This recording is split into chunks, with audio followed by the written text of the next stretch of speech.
All right, this is the 14th or 15th or something red history lecture series, I'm not quite sure. But anyway, today's topic is on Takiji Kobayashi, class struggle in proletarian literature in Japan. And before I start, just two announcements. Next month's talk is, I believe, would be May 2nd, and the time change is 1 p.m., and that will be on the Hungarian communist George Lukács. Just laying out some of his basic ideas for probably mostly for people who don't know what they are. Secondly, if you don't already know, I'm Doug Greene, a volunteer at the CME, communist, and I'm also the author of a forthcoming book on Louis-Auguste Blanqui with a tentative, very tentative release date of next February from Haymarket Books. So before someone complains, publishing is tentative, so there you go. But anyway, let's go on to Takiji Kobayashi and what is not actually a very long talk. So to begin, in 2008, one of the best-selling novels in Japan was an 80-year-old novel, Kanekoshin, or the Crab Cannery Ship, by the communist author Takiji Kobayashi, detailing the wretched working conditions on a fishing ship and the crew's strike and determination to overthrow their oppressors. The novel, previously selling a moderate 5,000 copies a year, shot up to sales of 500,000, along with 4 manga versions that reached many more readers.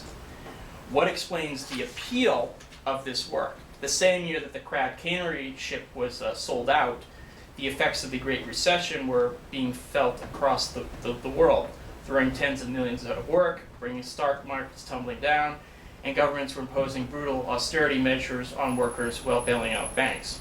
For Japan, the crisis hit after nearly 2 decades of economic slump, when lifetime employment was replaced by growing temporary workers lacking health care, benefits, and a pension.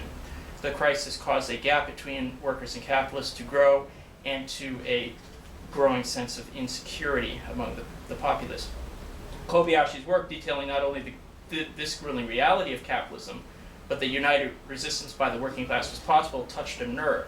And to understand the injustices exposed in Kobayashi's work, it is necessary not only to look at his life, but the times in which he lived, and therefore this talk is divided into 3. First part, a general background of Japan from the Meiji Restoration to the 30s. Second part on Takiji Kobayashi's life, which is not too long, and along with a final part which details the new English translation of the Crab Cannery Ship and 2 other short stories as well. So kind of just what they're about and some interesting quotations. So anyway, to start with the background, the Japan that Kobayashi Takiji was born into was the only part of the non-European world to escape colonization, decline, and division by the imperial powers. Following first contact with the United States and other European countries in the 1850s, which opened Japan to foreign trade and trade and unequal trade, it became clear to the rulers of Japan that the country risked being subjugated by the more advanced countries.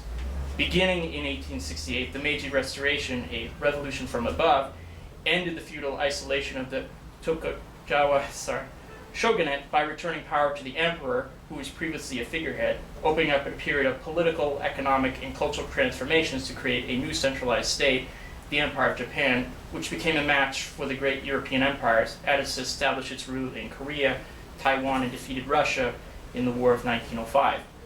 The initiative for the Meiji Restoration to develop capitalist rations of production did not come from the bourgeoisie, actually, but rather from the imperial state itself. The government abolished the old feudal caste system, subsidized industrial development, and made landlords dependent upon the state. Yet the traditional slogans and new development did not improve the conditions of the masses. According to the Marxist historian Chris Harman, the Meiji Restoration showed that the state could substitute for an absent industrial capitalist class when it came to building industry and enforcing the new capitalist forms of work. A fully formed class of industrial capitalist entrepreneurs did emerge in Japan, but only after the state had succeeded in building up industry through the exploitation of wage labor in modern factories. And the Japanese state was undemocratic, and its parliament, the Diet, was elected by only 2% of the population. There was not universal male suffrage until 1925, and women did not gain the vote until after World War II in 1945. The Diet served the interests of the wealthy classes and not those of the impoverished masses. And while the Meiji Restoration did succeed in turning Japan into a major capitalist power. A look at some statistics gives a clue of the vast social changes. For instance, the index for the output of manufacturers rose from 11.1 in 1890 to 42.2 in 1900, 73.9 in 1900, and 100 by 1914. Obviously, 1914 is the base year. However, Japanese development was uneven, and by 1907, manufacturing output accounted for only about 15.1% of the working population, with 61% remaining in agriculture and forestry. At the same time, while the city saw the development of a modern proletariat, the countryside was marred by unemployment, poverty, and feudal survivals. As Trotsky might say, it is combined and uneven development. Japanese workers were subjugated to miserable working conditions, pay was low, and unions were, of course, banned. Yet, reflecting the uneven development of the Japanese economy, most of the factories were small and located in the rural areas.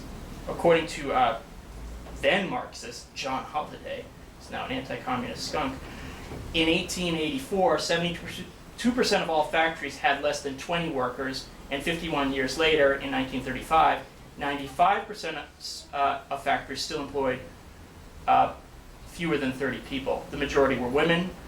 Of the 420,000 people employed in the 7,200 factories in Japan, about 258,000 were female.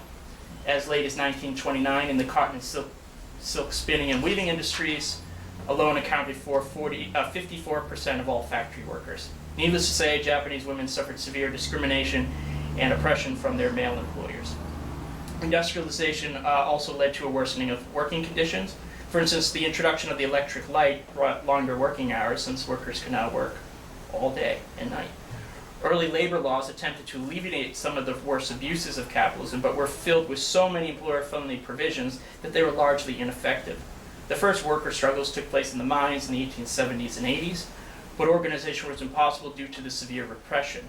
Unions were first formed among rickshaw men in 1883 and printers the following year, both of which were crushed. Working class struggle remained fairly quiet until 1905, when protests against the Japanese peace conditions on Russia led to a police riot and clashes between workers and the pigs. At least 17 were killed and 2,000 were wounded, most of them by police swords. For the first time since the Restoration, the imperial government was forced to declare martial law, and ultimately the government was brought down. The following 2 years witnessed strikes in key areas of the economy, shipping, mining, and the heavy military industries. A combination of governmental repression and reorganization of industrial relations helped to end these riots. The Depression of 1907 hit Japan hard and brought severe misery to the workers and more repression. In 1910 and 1911, 24 Japanese socialists and anarchists were accused of plotting to kill the emperor, and 11 were ultimately executed. Early Japanese leftist movements was made up of very diverse elements. Christian humanism, in fact, 5 of the 6 founders of the Social Democratic Party were Christian. Business unionism along the lines of Samuel Gompers, anarchism and Marxism. The Japanese Social Democratic Party was formed in 1901, was banned 2 days later by the government. Socialists and union activists of whatever persuasion were fiercely persecuted by the government. Marxism would become predominant on the left, particularly following 1917, and this can be seen in the hunger for revolutionary theory among the masses. For instance, the first translation of the Communist Manifesto into Japanese occurred in 1904, followed by portions of Das Kapital in 1907, which sold 300,000 copies on the first day of its release in Tokyo. Following World War I, Japan would see a craze for Marxist ideas as translations occurred at a feverish pace. In fact, the world's first, at that time anyway, complete works of Marx and Engels were also published in Japanese between 1927 and 1933, consisting of 27 volumes comprising 31 individual books plus 1 additional volume. A 10-volume collection of Lenin's works was also published in 1926-27. Keep in mind the Soviet Union existed by this point, and even they didn't have a complete collection of Marx and Engels, and they had state power. The Japanese did not. In 1914, Japan entered the First World War as a member of the Allies and immediately seized German colonies in the Pacific and China. Japan came out of the war as one of the victors and a world power, which had not suffered the same level of devastation as the European powers. Yet Japan was not spared social upheaval. While the war saw Japanese production and major industries increase by 500%, real wages fell, and taking 1914 as the base year of 100, the fall was to 74 in 1916 and 61 in 1918, so that's a fall of about 39%. The number of factory employees more than doubled from 854,000 in 1914 to 1.8 million in 1919. Precise data on the cost of living are lacking, but the whole development in the period of World War I had created conditions for an explosion. A sudden jump in the price of rice by about 50%, depending on where you live, in 1917 and 1918, dislocated all sorts of lower class strata. In July of 1918, this boiled over into the rice riots, demonstrations against merchants and officials that spread across Japan, and some 10 million people in 636 separate revolts took part. The army was brought in to restore order as peasants attacked landlords. Workers in backward industry also took part. Another factor contributing to the upheaval was Japanese intervention against the Bolshevik Revolution in August of 1918. Although the riots were put down by October by the armed forces of the state, they had caused the government to fall. Following the riots and the end of the war, there was upheaval among the students who, inspired by the Bolshevik Revolution, began working amongst the proletariat. Major strikes occurred in 1920 and 21, which were crushed by the army.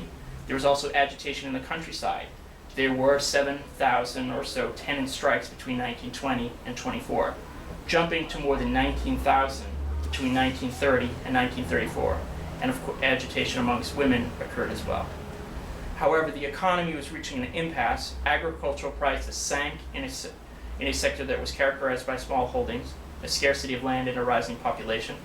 The end of the war also saw Japan's industrial boom end as the economy was hit by a slump, a banking crisis in 1927, and of course in 1929, it was not immune from the Great Depression. All of this was aggravated by the Tokyo earthquake of 1923 that killed more than 100,000 people and saw pogroms against Korean and Chinese immigrants. The police used the occasion to murder 9 labor militants, and the ruling class saw its imperial ambitions and the Navy limited by the Washington Treaty of 1922 that settled inter-imperialist rivalry with the United Kingdom and the United States by giving Japan a subordinate status in the size of their fleet. However, in actuality, due to other conditions, Japan actually ended up having free reign in the Pacific and East Asia. And as the 1920s and 30s went on, Japan invaded China and extended its influence throughout the Pacific, laying the groundwork for World War II. In terms of the domestic situation, at the same time universal male suffrage was introduced in 1925, the imperial government introduced the Public Security Preservation Act that specifically targeted left-wing movements. The law declared anyone who has formed an association with altering the kabatu, or the system of private property, and anyone who has joined such an association with full knowledge of its object shall be liable to imprisonment with or without hard labor for a term not exceeding 10 years. The government was concerned about the influence of the Japanese Communist Party, or the JCP. Originally formed in 1922, was immediately banned and reformed in 1924. The JCP was involved in popular struggles such as unions, tenant strikes, and the farmer labor parties, which were essentially could be legal wings for the banned party, opposed to imperialist expansion and saw a vibrant political and cultural life. On March 15, 1928, ironically the Ides of March, the police arrested approximately 1,600 real and suspected communists, and the following year, on April 16th, there were another series of mass arrests, including leading cadre of the party. At least 500 communists were also arrested on the March 15th incident, who were prosecuted in 1932. All were found guilty and sentenced to long prison terms, some of whom actually later recanted and became apologists for the imperial government. And by the mid-1930s, as the Sino-Japanese War began, the Communist Party effectively ceased to exist as its mass organizations were banned and its leaders imprisoned or forced into exile. And a very interesting side note, some of those exiles would end up in China, agitating for the defection of imperial troops to support the communist cause. Now, moving on to the life of Kobayashi Takiji. He was born on October 13th, 1903, in the village of Samakoshi. I can't speak Japanese, I'm sorry. In northern Japan. His father was a small landowner, but an uncle had lost the family fortune in a failed business venture. In 1907, his family moved to Aturo in the northern island of Kitaoi to help his uncle in their baking business. Takiji worked at the factory until he finished elementary school, after which he was given financial assistance to attend the municipal commercial school, graduating in 1921 as number 5 in his class. While there, he developed a strong interest in literature and the arts. In 1921, he enrolled at the Otaro Higher School of Commerce, graduating in 1924. While enrolled, he became aware of his family's contradictory positions as former landowners and farmers, but close to the proletariat. He was also very much aware that he was a worker and an intellectual who desired a higher social status. Following his graduation, he took a job with the Otaro branch of the Hekadaoi Colonial Bank. This bank, which originally started fairly small, had expanded its operations during World War I and grew rich on loans that plundered the native population. By 1924, the bank was financing imperialist ventures. Takiji was also growing more aware of social injustice and was, of course, not blind to any of what the bank was doing at this point. He also developed a relationship with a 16-year-old woman, Tajuchi Takiji, who worked as a prostitute. The experience of working in a bank and falling for a woman forced to commodify herself had a profound impact on him. The following year, he published a story called The Prostitute, which linked prostitution with the class consciousness of workers forced to sell their labor power. This story, perhaps the founding moment of proletarian literature in Japan, had a major, I'm sorry, he didn't write that, someone else did, and had a major impact on him. He also wrote several short stories known as the Takide stories, dealing with the condition of women at the bottom rung of society who were forced to sell themselves. These stories showcase the desire to resist against wretched and impossible conditions, which would characterize his own work. In 1927, he first became involved in political activity during Otaro's 3,000-strong May Day March, and later in a harbor and farmer worker strikes. He participated as a writer by designing and distributing leaflets and posters after work in the bank.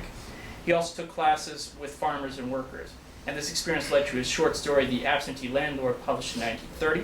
The following year, he took part in the election campaign of a member of the Communist Party who was running for the Farmer Labor Party, which inspired the story Journey to East Kachauan.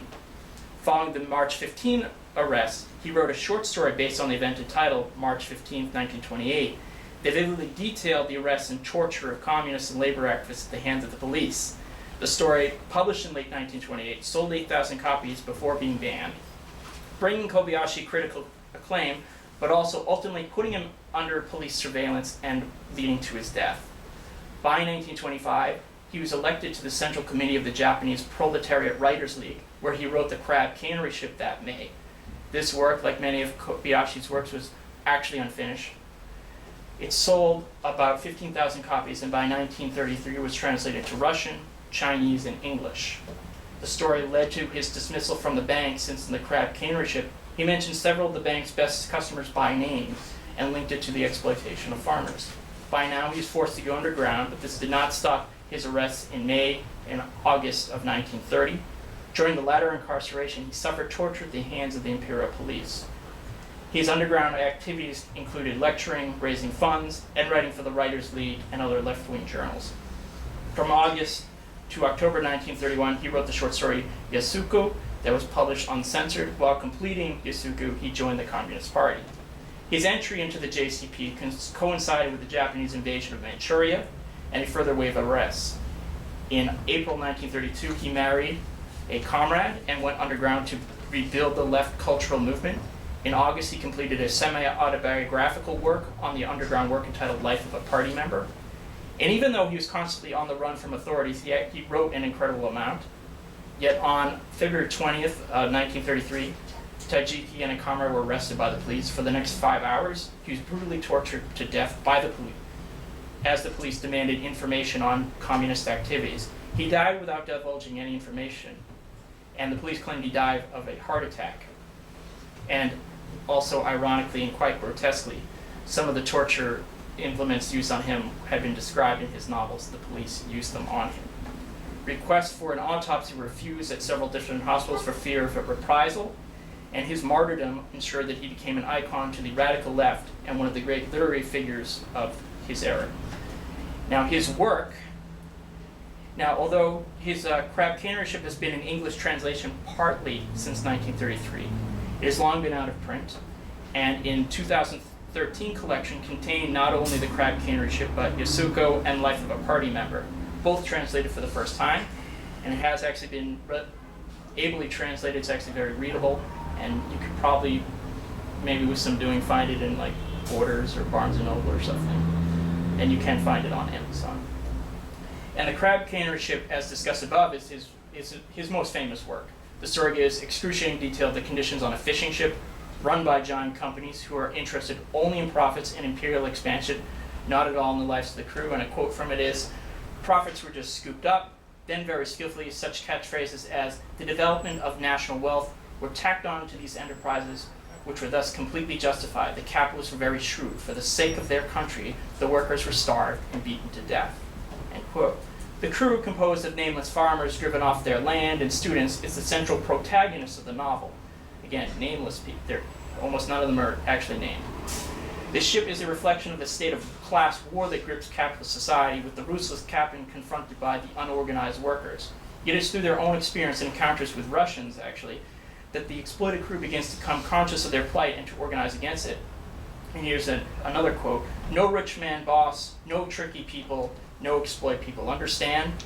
This, the men vaguely thought, is probably what was meant by the terrible phrase turning red. But if that's what turning red was about, it seemed to make perfect sense. Most of all, they felt strongly fascinated by what they were hearing."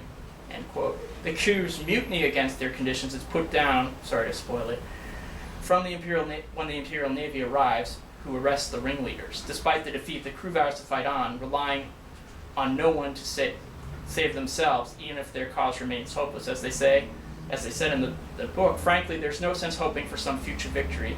It's a matter of life and death right now. Well, let's do it again, one more time. The second story in the collection is Yasuko, which is also unfinished, which tells the story of two sisters who are drawn into political activism and the labor movement. The two sisters are portrayed as well-rounded figures who are not only attend rallies, organize unions, but fall in love and take care of their mother. The ultimate theme of the story is the linkage of women's liberation to the class struggle, as shown in this following exchange, which is rather long.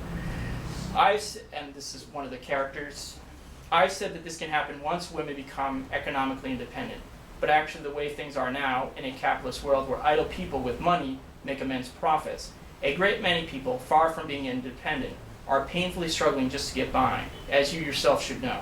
That's why this capitalist world that's founded on exploitation offers no hope at all for women to live truly emancipated lives. The man swiftly finished smoking a cigarette he had just lit. You understand, right? That's the truth, you see. Working class women are bound by double chains. On the one hand, they must be liberated from capital. To be liberated from men, women must first of all be economically independent. But to solve that basic economic problem, it's essential that women be liberated as workers. So enabling women to exist truly as women is only conceivable through a liberation of the working class. It may sound like a self-serving argument, but to join our work on a mass scale is the best way to break both these chains at once. The last story in the collection, Life of a Party Member, again unfinished, details the underground political and personal life of Saki Jetsuko, who remains nameless for most of the story. He's a member of the Communist Party, organizing armament workers against the war and imperialism, who is constantly on the run from the imperial police. And I also should add, it's also one of the few novels I've ever seen that actually has social fascists portrayed as actually believable villains. To me personally, the story is a gripping tale of the responsibilities and costs of political commitment. The underground worker is constantly going to meetings, agitating in factories, and evading the surveillance of the police. His life has become absorbed in the struggle, so much so that he can no longer recognize the seasons of the year apart from party life. And there's this interesting exchange, or description. All traces of my private life have vanished. Even the seasons became no more than components of life in the party. Seasonal flowers, blue skies, and rain did not strike me as having an independent existence of their own. I was delighted when it rained. It meant that I had to carry an open umbrella when going out, which made it harder for my face to be seen. I wanted summer to end quickly. It wasn't that I disliked summer, but summer clothes were thin, making the distinctive features of my body, devil take them, recognizable. If winter arrived quickly, I thought, well, I can live on and stay active for another year. But Tokyo winters were too bright, which made them inconvenient. Far from growing indifferent to the seasons since entering this life, I had become extremely sensitive in an entirely unexpected way. And this was clearly different from the exceptional keenness to the seasons I developed during my imprisonment the year before last. He forgoes any desire for personal happiness, family, love, and his health for the sake of his political mission. And this is something that he fully understands and embraces, declaring, now that I am able to sleep face down, it occurred to me that I was gradually coming to resemble my father. It was more than 20 years since his father, without protesting to the landlord and getting him to lower the rent, had sought to escape his situation through work, even if it meant destroying his body. But I was different. I had cut my connections with my mother, become a missing person to my younger sister and brother, and had now sacrificed a life. It looked as though I was beginning to destroy my body. However, unlike my father, I was not doing this to render more service to a landlord or a capitalist, but for a purpose that was diametrically opposite. And this figure of the underground worker, like Kobayashi Tajiki, recognized that the struggle against oppression, fascism, and capitalism may cost his life, and that he was part of a wider movement dedicated to the revolutionary overthrow, and that to shrink from that duty was a betrayal of his comrades in the working class. And as he said, our comrades' heroic struggles brace us up. At times when I'm too sleepy to do the work that must be done by tomorrow and want to go to bed, I think of the people on the inside and I persevere. Mere sleepiness turns to nothing when I remember them. What is happening to them now? Are they being beaten up? I go and finish my absurdly easy work. Our daily lives are linked in various ways with the lives of our comrades on the inside. Although the inside and the outside are different, from the standpoint of our struggle against the ruling class, there is no difference at all. And Kobayashi Tajiki's stories are not the hack works of party propaganda or socialist realism. Rather, they represent the best that proletarian literature is capable of producing, with their engrossing narratives, sharp imagery, and memorable characters, both individual and collective. And his efforts to tell the story of ordinary workers, peasants, women, and party cadre from this period of Japanese history, filled with amid intense class struggle, and it's actually unfortunate that it's so little known by the wider left. For those interested, there can be no way to learn about this history of class struggle than reading the novels of Kobayashi Takiji. Thank you.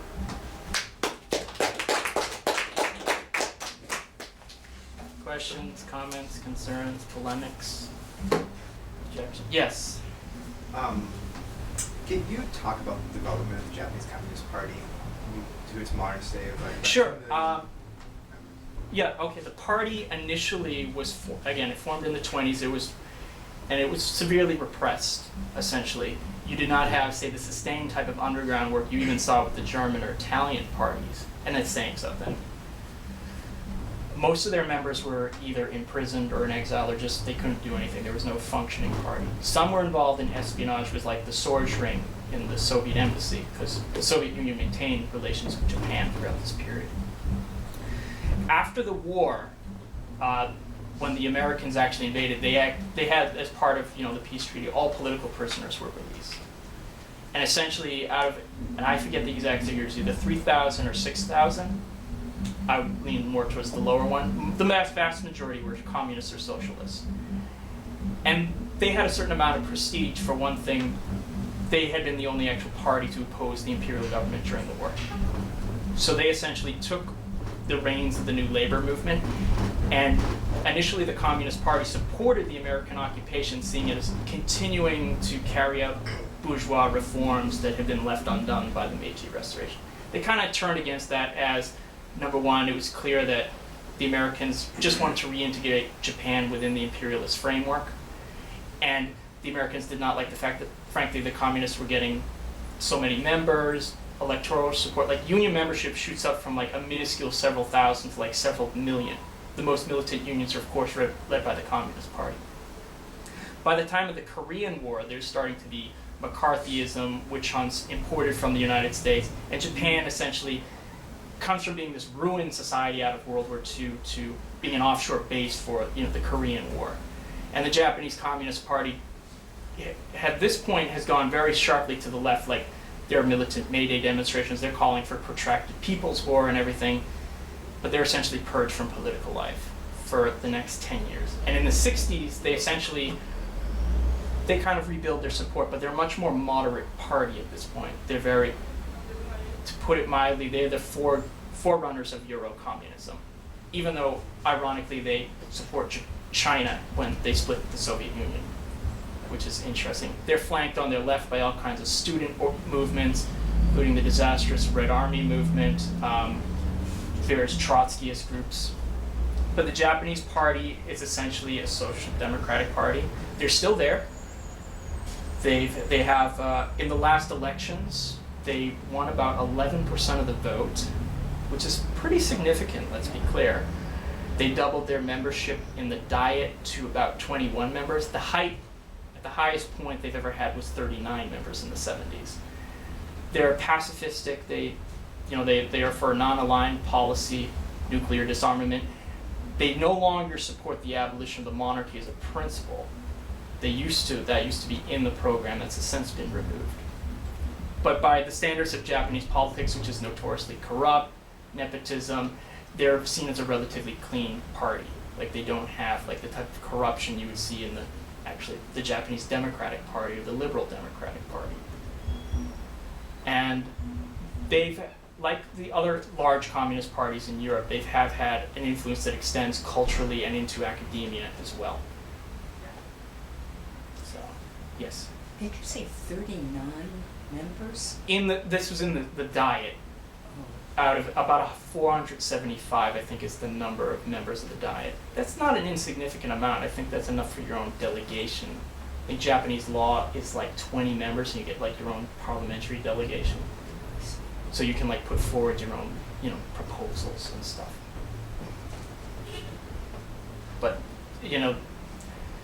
and they've had various on and off relations with the Socialist Party, which has since dissolved or changed its name. And that's also kind of even to the right of many European socialist parties. And that's saying something too. Yes? Would you just sort of mention how the police knew that he was at this meeting and how he was arrested? Just sort of like a comparison also to John Kiriakou, who was a CIA whistleblower who exposed waterboarding. So, and just in terms of, so Kiriakou says the best way is to first get a lawyer and second be aware of the CIA, because they will plant informants to get information, and basically they're CIA operatives. So how to just go beyond that, how to get beyond that fear and repression of the government? I mean, they had, the Imperial Police was incredibly effective. They had informants, they monitored people. I mean, if you just read Life of a Party Member, the thing that comes out very clearly is like they're being watched all the time. Eyes are on them. And I believe like there was an informant in the party who essentially invited him to this meeting and he was arrested. And that's what led to his death. Part of and it becomes very clear if you read, say, Life of the Party Member, like why they were willing to do this is like, we're communists. We oppose this system. Like they were trying to get these munition workers to essentially not accept these false promises, like of slightly higher wages, slightly, a more privileged position, but to really strike a blow against imperialism. And it's like their dedication to the cause is so intense that they're willing to undergo this and to just go through this. And you can see that if you compare to, I mean, I'm not quite familiar with the example you're referring to, but there's a poem by Bobby Sands, the Irish political prisoner, and the poem is essentially about all these resistance through history, and it's like, but through it all, it's like, I'm right. That's that conviction, like, you're right. They also had the example of the Soviet Union not too far away from Japan, as an example that they could look to, that they were trying to recreate in their own fashion in Japan, and that's sustainable. And there's all kinds of stuff one can say about being careful about police surveillance, because we obviously don't live in Imperial Japan, but you know, they were as careful as you are, you know, they can still get you. Anything else? Just that we don't want that to paralyze us. Yeah, don't let it paralyze you. I mean, so, you know, if you do nothing, nothing happens. You do something, you're probably gonna lose, but you have a chance.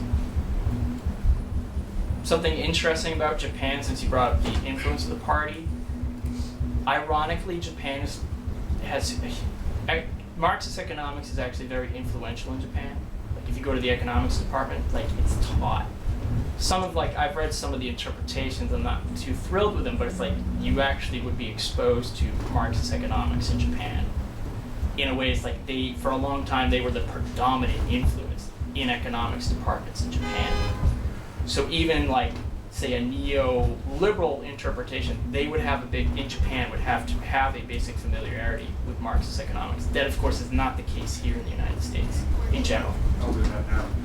What? How did that happen? It was like essentially after the war, they just need a lot of the translations of the Marx and Engels and whatnot before the war was, of course, done by educated people who could speak at least German and Russian, who ended up in the academy.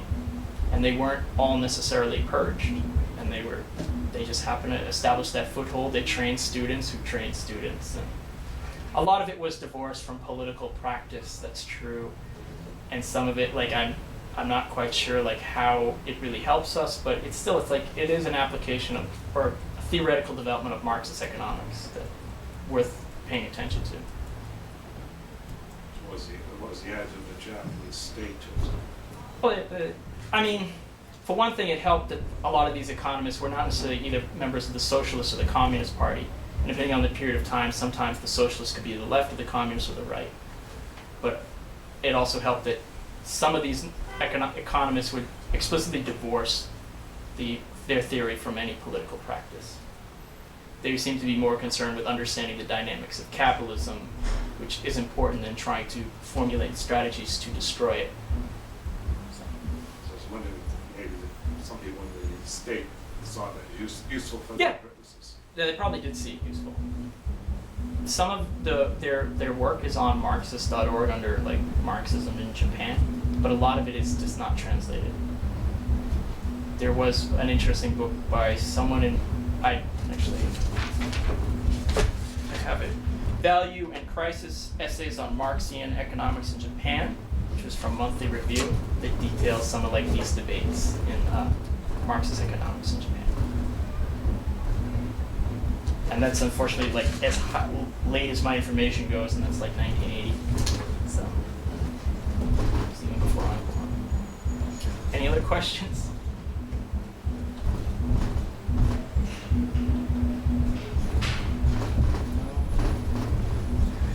Well, just something I should add is, even though we have no corporate sponsors, we do. Actually, that's not unfortunate, but so if you want to put in a few bucks to help us stay open or sign up for the email lists and so on and so forth. If you have any other questions, I can about Japan. Unfortunately, I'm not a Japanese historian, so I can't give you a full rundown, but I just thought this was such an interesting topic that it was worth trying a presentation on. Thank you, Doug. Okay. Thank you.